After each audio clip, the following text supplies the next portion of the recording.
Get that over there. And that should do it. Oh, hey everyone, Luke here, and doing something a little bit different this week because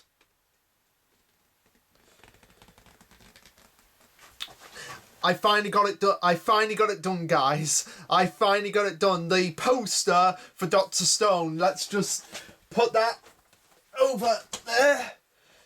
I don't know if you guys can see it properly, but yep, it is Volume 5 cover of Dr. Stone. I finally got the poster actually done up, framed and everything, and so this will be taking the place of Promised Neverland once that's concluded, which, judging by what's in the chapter this week, that's probably the case that it's going to be within the net. Like I said, I'm guessing either the next 20 or 40 chapters max for the ending of the Promised Neverland. So that's why I decided to get my arse into gear and get this actually done. This monstrosity. It's about the same size as the poster back there. The only difference is that poster frame actually covers up the entire frame, whereas with this one, I don't know if you can see it. There's a little bit of cutting off to the side, but aside from that, it's as perfect as you're going to get for these videos. So yeah, that'll be the case then. And honestly, I love this poster. As you can tell, it's one of my favourite volume covers from Dr. Stone. But anyway, that's for later. This will be going up whenever I do the What's the Difference video, which will probably be out on Monday, so that'll be on there instead of Promised Neverland. But for now, I'll just put that down there. And for now, let's jump right into the review.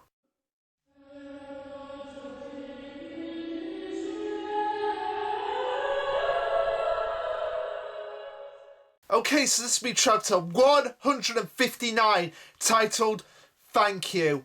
And that's an appropriate title for this chapter because not only is it a thank you from everyone's part in the actual war between the demons and Norman's forces, or the civil war between the demons and the humans just getting in, and how it's sort of like resolved itself at this point. It's also very poetic for myself because of the fact that I did the first arc of the Promised Neverland, which I had to take down for copyright reasons, which obviously you know why I don't show the images anymore, but also I've reviewed pretty much the entire final arc of the Promised Neverland, and it's been a hell of a ride, guys. We've had some highs, we've had some lows, we've had some major lows, but overall I've enjoyed this arc, I really have, and I've honestly got to thank the authors for this, because without the Promised Neverland, I wouldn't even be here today talking about Promised Neverland, but also talking about We Never Learn, Dr. Stone, and also, guys, because I've been reading so much for it, Kimetsu no Yaiba, or Demon Slayer Kimetsu no Yaiba, there'll be a What's the Difference coming about that as well in the near future. I don't know when it will be coming out, but it will be coming out. I've got the title page set up for that series, and we're going to be looking at that real soon, because I do enjoy that series as well. And it's funny how we have 3 series in Shonen Jump that involve killing demons. We have Promised Neverland, Demon Slayer, and Chainsaw Man.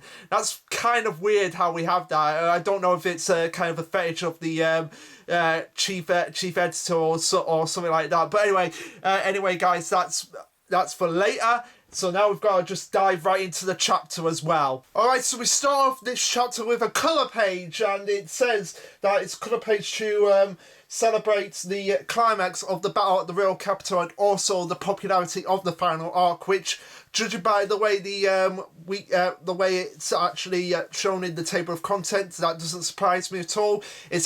Promised Neverland is very popular in Japan, only being rivaled sometimes by One Piece, Demon Slayer, and Dr. Stone. So like they're the big four at the moment in Japan, according to the table of contents. That from what I've seen, that's the case at this point, and it shows everyone. Well, I say everyone. It well shows Emma, Ray, Norman, Phil, Muska, Gilda, not Dom for some reason. I don't know why they didn't include him. One of the other kids, and also Connie, but also, of course, it's a dream sequence from Emma's perspective, and it must be really sad for Emma as a character, the fact that Connie is never going to experience the notion of being free, and it must pain her inside to know the fact that no matter what she does to the demons or anything like that, it's not going to change the fact that some of her foster siblings are not going to be able to experience the chance of actually being able to be free. But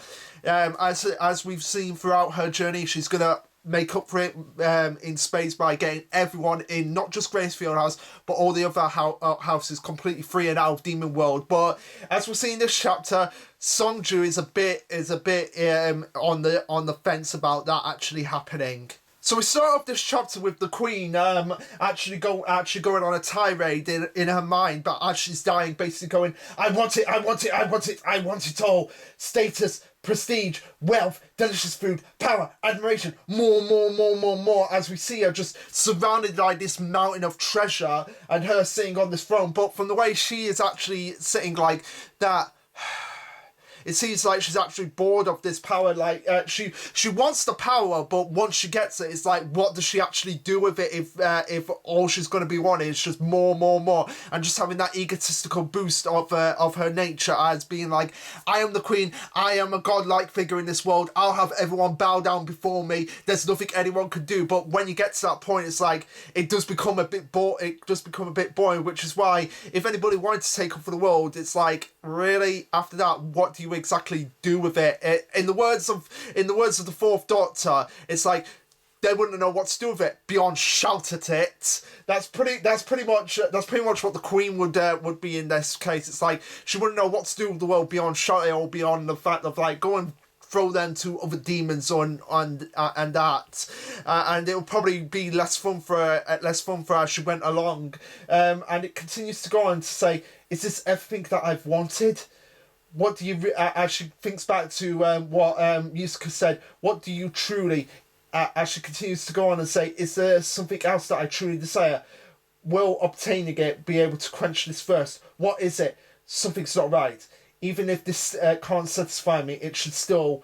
But what is going on? This emptiness, this feeling I have, I don't understand. I want them. I'm starving. Hand them over. I want them. My three premier qualities, which again, that wasn't for her to decide. Obviously, the three premier qualities are Norman, Emma, and Ray, but that wasn't for her to decide. The whole point of it was the fact that it was supposed to go to the god. But as we've seen throughout this whole arc, it's like the royal family and the five noble houses, the five regiment houses, are incredibly corrupt, and they're thinking of the sense like, why should we bow down to this god when he's not down here solving our problems for us and being the ruler that he's supposed to be? So why should we bow down to him when we could just take over this world if we wanted to, and there was nothing he could do about it?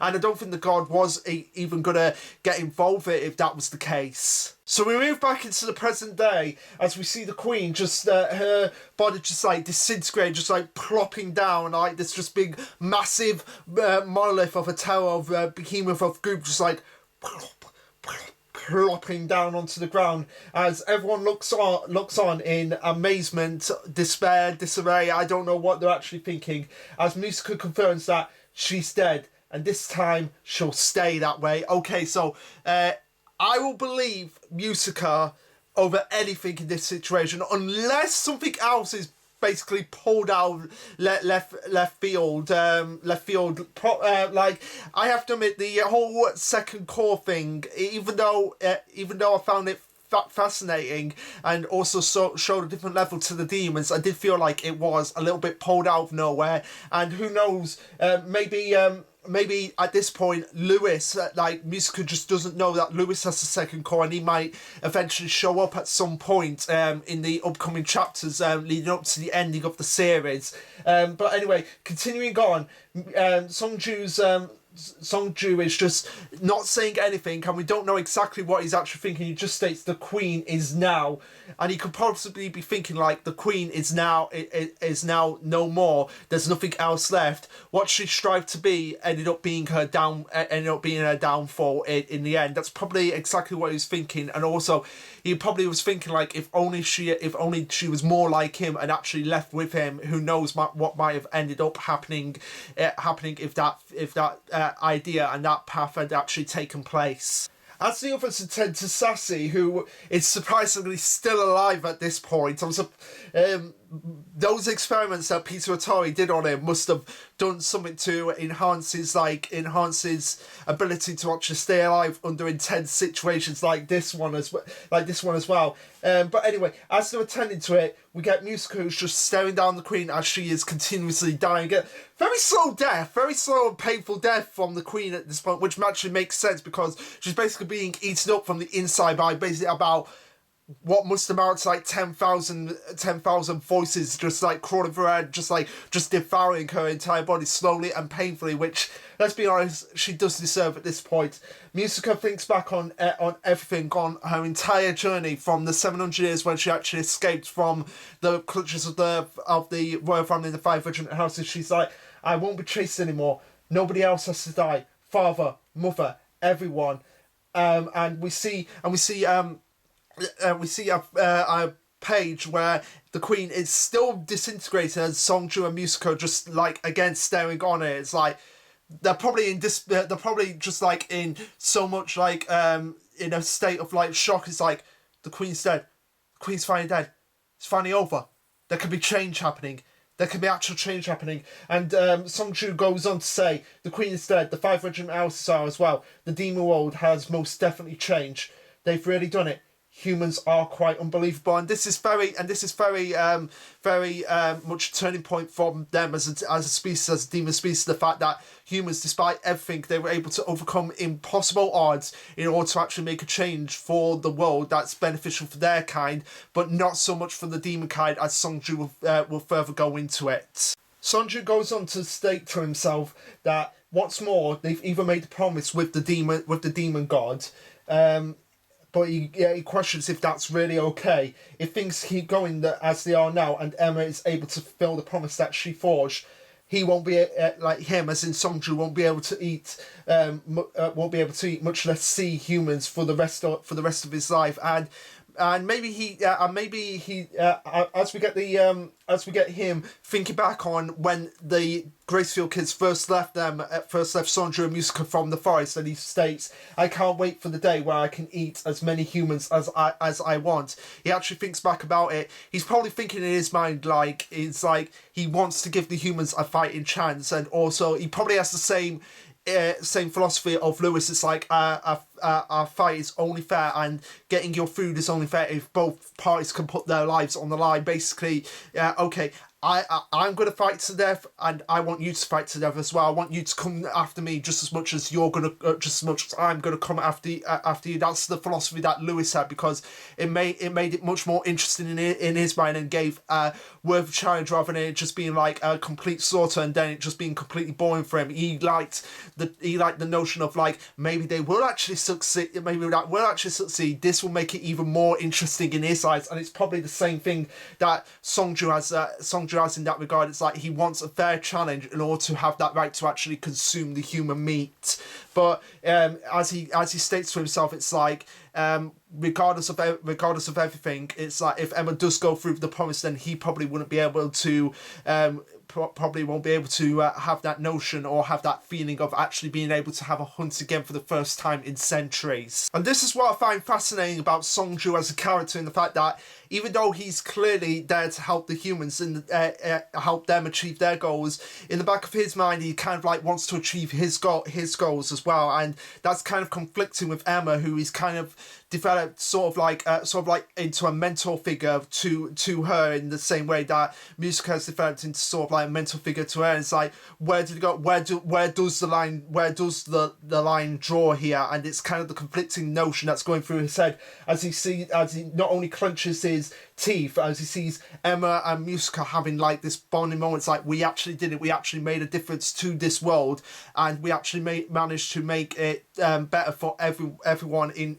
general, not just the humans but also the demons, with the fact that you were able to give the demons your blood in order for them to maintain their form, Musica. And he goes on to think back to what Musica said of the fact that she was born to change the demon species, and he's just clutching his spear. It's like, even though I don't like this, and I have to question if it's really okay, it kind of is. I kind of have to put my own nature aside for the benefit of everyone around me and the benefit of not starting another uproar again, basically turning what they've actually prevented into another massacre, basically. Continuing on, Ray asks the $1 million question. It's like, what do they do from here now that the 5 regional houses are all killed and the Queen has been killed? The capital and the other demon territories have lost their societal leaders, which again,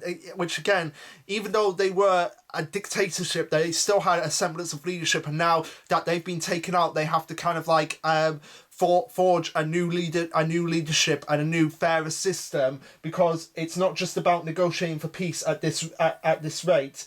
There'll be widespread chaos, riots even, if we don't handle this correctly. It will spiral into basically another civil war of the fact that who gets to, now that the Queen, 5 regional houses have been killed, who's going to take over the crown, who's going to like run the place? Are the demons still going to blame the humans for killing the Queen and the 5 regional houses? How's this all going to go down? And the humans going to like just take over the capital and just put the demons down as the more inferior species? That's kind of the thing that they need to actually be negotiating now, which is why I feel like the series is still going to go on for at least another 40 chapters, ending at least chapter 200 that. So around chapter 200 I can see it doing, because we have to get these all in place before we can actually end the series properly and have a better world, not just for demons but also for the humans as well.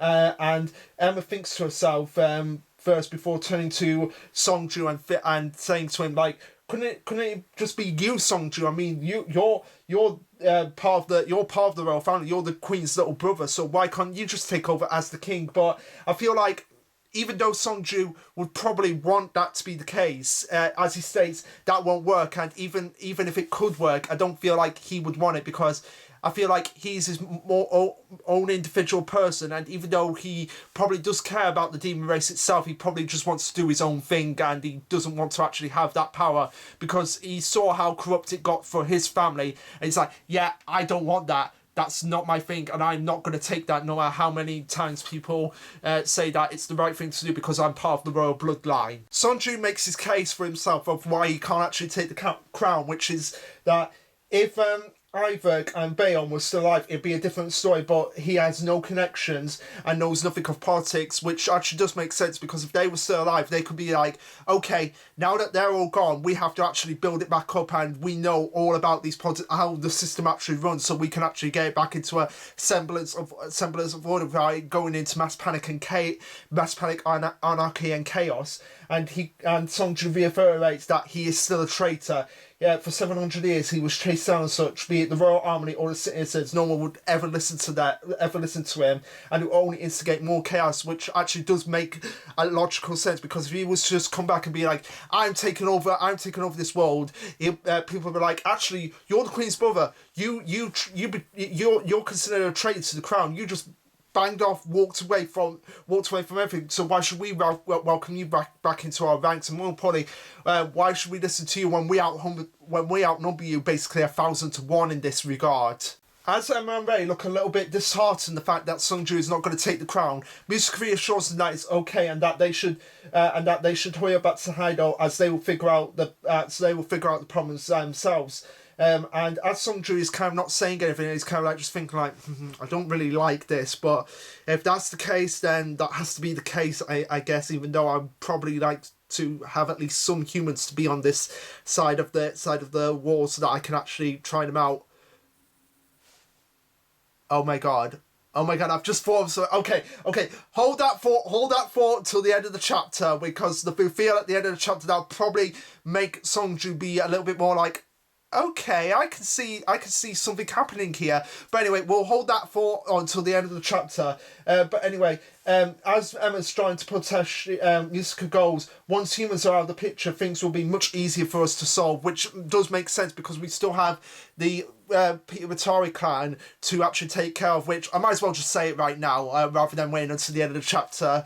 But yeah, I feel like once Songju realised, okay, so we've got these humans who have been subjugating not just not just humans, but also some demons as well. So, okay, maybe I could actually have them on my side, and Emma probably wouldn't care about them. Like, she probably wouldn't care about Peter Atari or the Atari clan, and she'd just probably want to get them out of the way. That was probably part of the promise that was made between her and the Demon God. It's like, okay, you want to get the humans into human world, then get rid of the Atari clan in some way. I don't care what it is, just get rid of them. And maybe she'll have Songju be like, okay, Songju, you want to eat human meat, come with us, you can eat the Atari clan, you can actually use them for meat, and then we can all leave, and then that's a win-win situation for everyone in that regard. Musica refers to them that up until this point there has been a civil war between demons. Now you can do what's really important, stopping anyone else from dying and stopping the flames of hatred from growing any larger. As we see an image of Sassy and Norman, which of course does make sense. On that point. The fact that Norman's kind of just been so full of hatred for the demons that it's only led to more revenge, which has led to more revenge on the demons' side, which has led to more revenge on their side, and it's just made the spread of hatred, particularly from Barbara, Vincent, and Cecilo, of just how insanely hateful they are to demons. Doesn't matter what they are, they're just hateful of them. And the same thing with Ayashi, the fact that Norma's clan killed her father, which was a demon, and that's just led to even more hatred and led to even more just like vengefulness, which is never any good. And the fact that they need to stop this, and only Don and Gilda can actually stop that, with Ayashi can actually explain to Norman, like, actually she wants you dead because you killed her father, which was that demon that you supposedly rescued her from. So that has to be brought up at some point. That's a plot point that needs to be addressed, which I'm pretty sure that they will address it at this point, because even though we haven't seen Pituitari at this point, the fact that he's being worked back into being the final obstacle for them to overcome is possibly going to result in Ayashi's situation being resolved as well. Musica continues by saying, and besides, I have a really bad feeling the Royal Army, in your likely event that they attack the hideout, it'll be terrible. And yes, it would, because even though there are some kids that can hold their own possibly against the army, there's a vast majority of them that are just going to get slaughtered, which I'm expecting some of the kids to have not survived. The Royal Army has probably found the hideout, and they've probably just absolutely slaughtered the majority of them, or made the majority of them go into hiding and made them just be like feel absolutely defenseless. And it's probably going to be the case when they actually do return to the hideout. But anyway, Musica ensures them to go ahead and hurry. We're fine here. I have an idea of my own, but we don't actually see that. We just instead we get Emma hugging Musica and thanking her for everything that she's actually done. And it just shows that Emma was actually right, and that demons and humans can actually cooperate and actually work together to bring peace for the benefit of both species, without actually having to go through the notion of actually killing each other. Songju on the other hand is just like getting just like that little bit on the edge here of just like, do I just hold back, or do I just actually go in for the kill or something like that? And again, I love the little dilemma that's going on in his head of what's more important for him and his conscience. As Ray goes on to say, we owe you our lives, and yes, they pretty much do, because if they had not shown up when they were in the forest, they would have all been screwed, basically. Sonju thinks to himself, at this rate, it really will. Before he can finish that thought, Emma just hugs him. It's like she doesn't care at this point whether he's a demon or an enemy. It's like he has saved her life countless times again and again, and he deserves all the gratitude that he can actually get. And this again is going to play on Sonju's like moral dilemma about what's more important for him as a person rather than his nature as a demon, as he questions what Emma is doing. Before she goes on to say, Thank you to Songju. I've seen all kinds of demons, and they're only a fraction of what's out there. As she thinks back on basically all her enemies that she's had over the series, but also all the other demons, of the fact that they're just wanting to live their lives in the same way that humans want to live their lives. They're not going out and they're just killing everyone. They're just basically following the nature of their society that they've actually built up, and they're like, oh, we've got some human meat here, so we can go home and feed our family. And it's like, that's just the way their societies function. And Emma's seen it as like, does she have a right to actually take it away from them?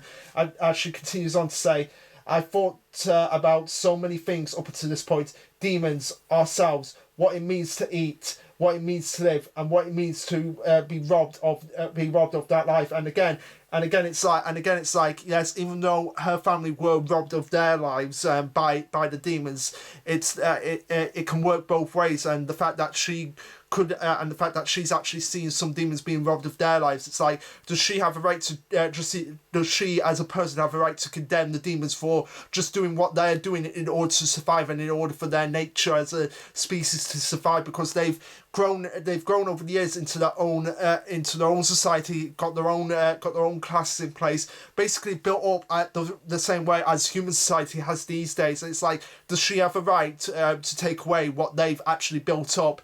And she goes on to say, so much has happened in these past 2 years. I've even thought about what death is like, and well, I absolutely do not want my family to be killed. I won't let them be eaten, and I absolutely do not want to be killed and eaten myself. As we get just a picture of her family, basically all her friends that she's met over the years, that she's formed bonds with, that she's been out and she's fought to protect all this time. And it's like, again, even though she has her family, those demons still have their families as well, and she just doesn't want that anymore. Emma goes on to continue saying, I've imagined that if I really did die, I thought to myself I'd be fine with Songju or Misuka eating me, and that may actually be play a part in the actual final battle, that Emma could possibly die, and it'll be like, if she died, it's like, I will offer myself up to you to eat me in order to quench your thirst for human meat and human consumption, because you are my friends. Even though you're demons, you're still my friends, and I still trust you, and I'd be perfectly fine with that. And again, that's just beautiful. The fact that it's similar to what Giron's supporters actually did. It's the fact that you're my friend, and the same way that he was their leader, and it's like, we don't care now. We've formed a strong bond, and we trust you. And it's like, if anyone's going to eat us, it's got to be you. And I feel like that's probably Sandra's actually going to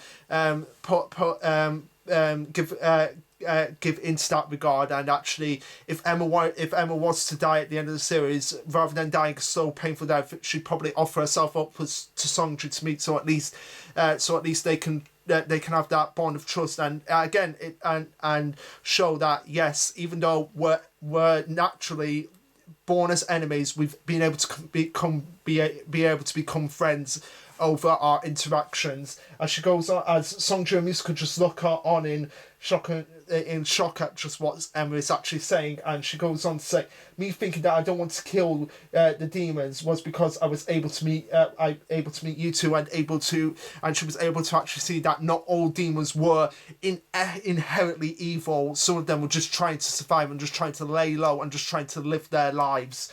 And she goes on to say, and me being able to make it this far was because of how you've helped me and helped us since we first met. Thank you. Really, thank you so much. So again, I feel like if this is what's implying, Emma's going to die, but she would rather it be the fact that I'm going to die, but I'm going to let my friends survive a little bit more. So just eat me, just end my suffering right now. And I feel like that's probably a situation that they're actually going to go down. I don't feel like Songju and Misuka, they're going to disappear all for the rest of the series. I feel like they are going to play a major part in the final battle, and if it comes down to it, Emma probably will sacrifice herself, but she'd probably give herself up to Songju in order to help consume and quench his human flesh, or possibly another alternative is that she's going to offer up Peter Atari and all of them for him to actually be able to consume and actually be able to get the human meat that he desires. As Emma, Ray and Norman depart with Sassy, Misuka says, and they're off. will you really be okay to give up eating human meat, Sungju? As he just is like, ugh, I'm such an idiot. This isn't good. I'm such an idiot. And Music's like, that's what I like about you, because she actually could tell that he was very desperate to eat human meat, but at the same time he couldn't do it. He couldn't do it to Emma at this point. But but now that he has the reassurance that if Emma was to be killed, she would only let Songju or Musica be the ones to actually kill her and eat her. So that's probably what. So that's probably the sense of that he's got in the back of his mind. It's like, okay, if I ever meet Emma and the humans again, and I actually help them in the final battle, and if Emma is to die, I'm gonna ask her, would it be okay for me to actually eat you? Anyway, that's besides the point. That's for later if that actually does come about. Continuing on, Musical goes, now then, I said I had an idea of my own, but I really have no clue what to do next. And again, that's very true, because I wouldn't know how to resolve this situation myself if I was in Musica's shoes. And Songju fits the same thing, as he goes on to say, I thought that would be the case. A little unreasonable, but I don't have any qualms with that. So it's sink or swim then. So again, it's like, yeah, we have to either make or break this new society, and whatever happens, happens. As Emma and Ray and Norman and Sazit are running to the hideout, Norman thinks to himself and goes, 4,000 royal troops, even if we cut that in half, that still makes 2,000. Just 2 days ago, in the morning, the Queen said someone told her.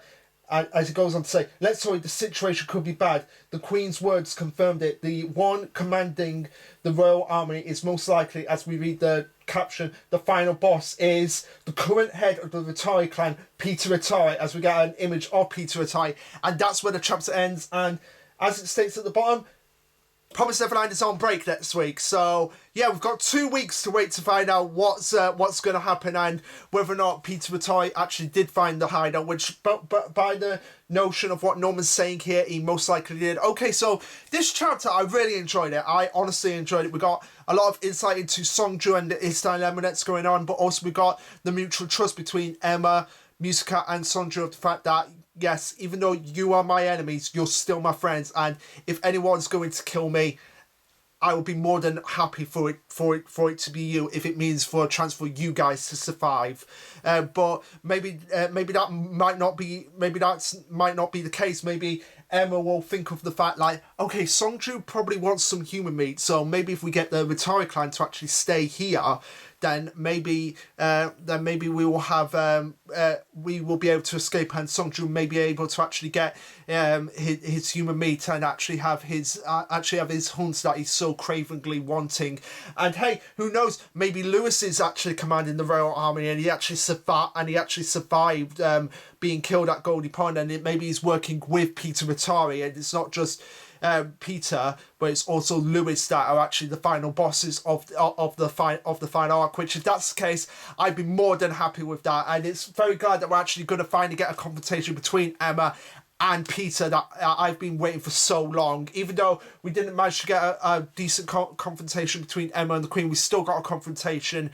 And I feel like I can be all right with that, because the Queen wasn't really supposed to be the main antagonist of the series. It was always supposed to be Peter Rattari, and this look of him just like this pure evil inside of him pretty much just cements that he is gonna be the most difficult opponent to take down. Even though he is human, he's still going to be the most difficult opponent to actually take down out of all of them. But whether or not that's the case, we'll have to wait and see. But anyway, guys, what did you think of this chapter? Let me know, like, subscribe, comment on that chapter, and let me know if you think Emma is actually going to die at the end of the series.